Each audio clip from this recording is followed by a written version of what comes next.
Welcome to OpenELMS Podcast, turning your learning into a conversation. And today we're diving into a really powerful topic: men, identity, and personal growth. It feels like such a crucial conversation to be having right now. It absolutely is. The whole idea is that personal growth isn't some final destination you arrive at. It's a continuous journey, a journey of self-discovery, of really figuring out who you are. So not just about conforming to what society expects, because that's a huge pressure. Exactly. It's about defining your own version of masculinity, embracing things like authenticity and, emotional intelligence. That's the real foundation for a fulfilling life. Okay, so if it's a journey, where's the starting point? Where do you even begin to define your identity? It starts with your core values.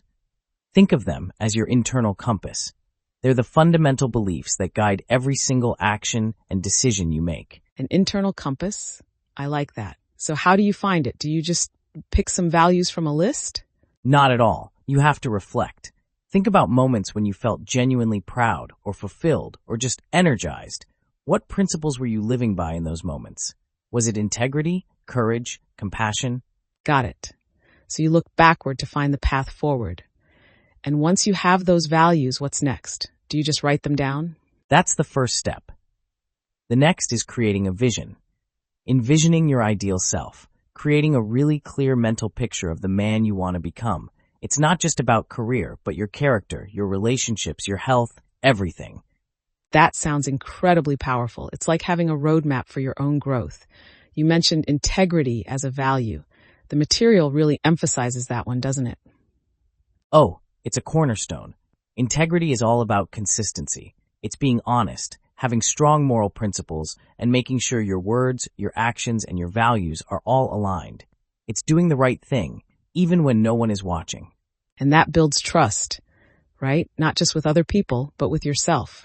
Precisely. When you live with integrity, you become reliable, transparent, accountable. That fosters deep, meaningful connections because people know they can trust you.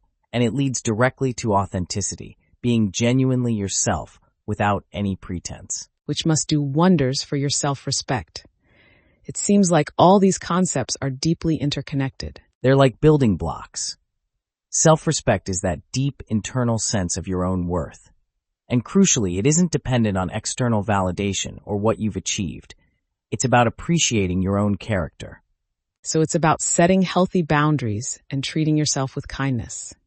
Yes, and honoring the commitments you make to yourself. When you have that solid foundation of self-respect, it naturally helps in cultivating confidence. But wait, isn't confidence all about achievements and what you can do, not just an internal feeling? That's a great point, and it's a common misconception. True confidence is built through competence and courage, by developing skills and stepping out of your comfort zone, but it's rooted in self-acceptance. You celebrate the small successes, you practice positive self-talk, and you build belief in your abilities from the inside out. I see. So it's not just fake it till you make it, it's build it till you believe it.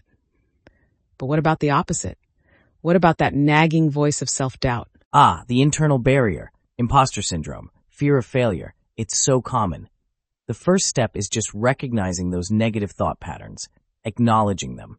And then, you can't just tell them to go away. You challenge them.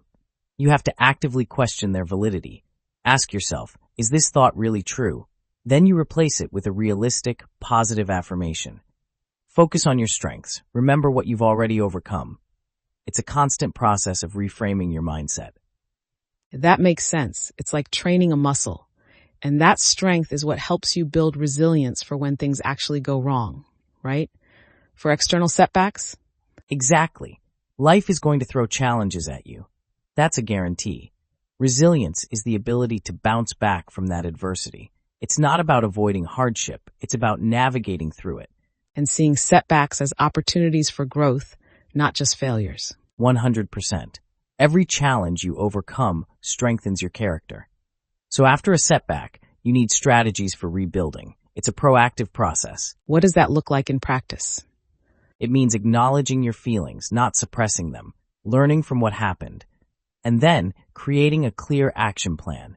You seek support, you set small, realistic goals to get moving again, and you practice self-compassion. You celebrate every tiny step forward. It all comes back to that idea of a journey, doesn't it? It's not a one-and-done fix. It's a continuous cycle. It is a lifelong journey. Sustaining growth requires that constant self-reflection and learning. You have to commit to a mindset of perpetual improvement. Things like journaling, always seeking new knowledge, and surrounding yourself with supportive people who encourage you. So to bring it all together, it starts with defining your identity and values. You use those to live with integrity and authenticity, which in turn builds self-respect and confidence.